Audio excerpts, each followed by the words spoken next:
Digital నేరాల పట్ల ప్రజలందరూ చాలా అప్రమత్తంగా ఉండాలని కాకినాడ జిల్లా ఎస్పీ విక్రమ్ పాటిల్ తెలియజేశారు.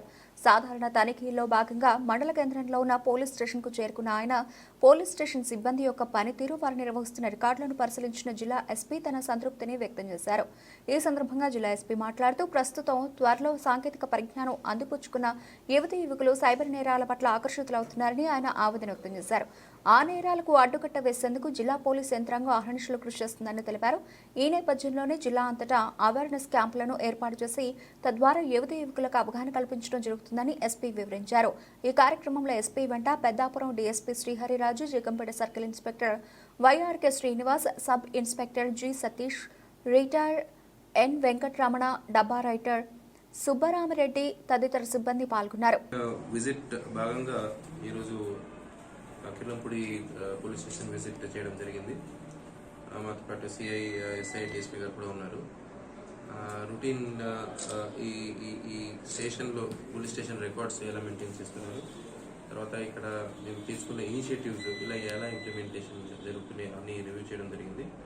So on the surface the functioning of police station is satisfactory.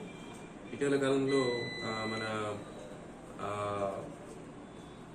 Cyber నేరాలు చాలా పెరుగుతున్నాయి కాబట్టి ఆ సైబర్ నేరాల పట్ల అవగాహన ప్రజల్లో పెంచడానికి మనం ఐఎమ్ సైబర్ అవేర్ అని ఒక వినూత్న కార్యక్రమం స్టార్ట్ చేశాము. ఈ భాగంగా కొన్ని వీడియోలు అంటే అవేర్నెస్ వీడియోస్ క్రియేట్ చేయడం జరిగింది. ఇవన్నీ మనం తీసుకెళ్లి ప్రజల్లో విలేజ్ విజిట్స్లో మన సిఎల్ఎస్ఐలో అక్కడ డిస్ప్లే చేస్తారు. అదే భాగంగా స్కూల్ కాలేజెస్కి వెళ్ళి ఆ వీడియోస్ డిస్ప్లే చేస్తారు. ఈ వీడియోస్ వల్ల ఈ డిజిటల్ అరెస్ట్ అనే మోసము, లేదా ఇన్వెస్ట్మెంట్ పేరుతో మోసము, క్రెడిట్ కార్డ్స్, డెబిట్ కార్డ్స్ పేరుతో మోసము, లేదా జాబ్ ఇప్పిస్తాము, డబ్బులు ఇస్తాము అనే పేరుతో మోసము, ఈ వేరే వేరే ఇష్యూస్ పట్ల మనం వీడియో చేసి అందరికీ సర్క్యులేట్ చేయడం జరుగుతుంది.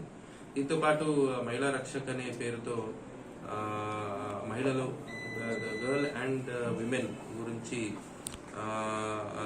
వాళ్ళ సేఫ్టీ కోసము పోక్సో చట్టం గురించి అందరికీ అవగాహన ఇవ్వడానికి ప్రతి స్కూల్, విలేజ్, కాలేజెస్కి వెళ్ళి ఆ చట్టాల గురించి అవగాహన ఇవ్వడం జరుగుతుంది. దీంతో పాటు evening time, morning time school colleges దగ్గర యాంటీ టీజింగ్ స్క్వాడ్స్ లాగా వాళ్ళు తిరుగుతున్నారు.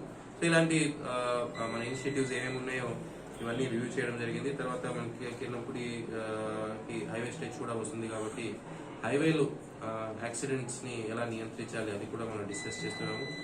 ఎక్కువగా డ్రంక్ అండ్ డ్రైవింగ్, తర్వాత ఓపెన్ డ్రింకింగ్ కేసు కడుతున్నాము. సో క్రైమ్ జరిగిన తర్వాత ఏమి యాక్షన్ తీసుకుంటాము అది ఒక భాగం అయితే, క్రైమ్ జరగకుండా మనం ఎలా ఏమేమి యాక్షన్స్ తీసుకోవాలి అనేది మనం డిస్కషన్ చేసి ఆ దిశగా ముందుకెళ్తాము. Thank you. మనం అబ్జర్వ్ చేస్తే NH-16 ఆల్మోస్ట్ ఒక 80 కిలోమీటర్ స్ట్రెచ్ ఉంది మనకి కాకినాడ జిల్లాకి.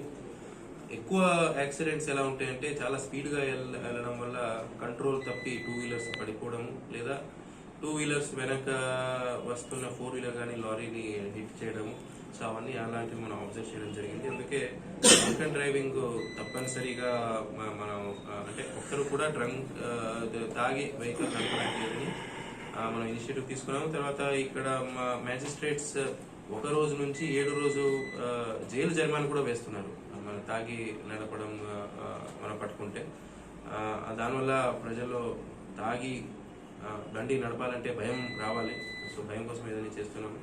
ఎందుకంటే తాగిన తర్వాత మన రియాక్షన్ టైం అనేది ఏముంటుందో ఆ రియాక్షన్ టైంలో చాలా తేడా ఉంటుంది. సో మనం ఒక బ్రేక్ వేయడానికి 0.1 సెకండ్ లేట్ అయినా యాక్సిడెంట్ జరిగిపోతుంది.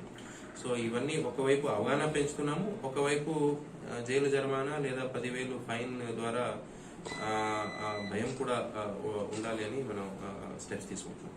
Social media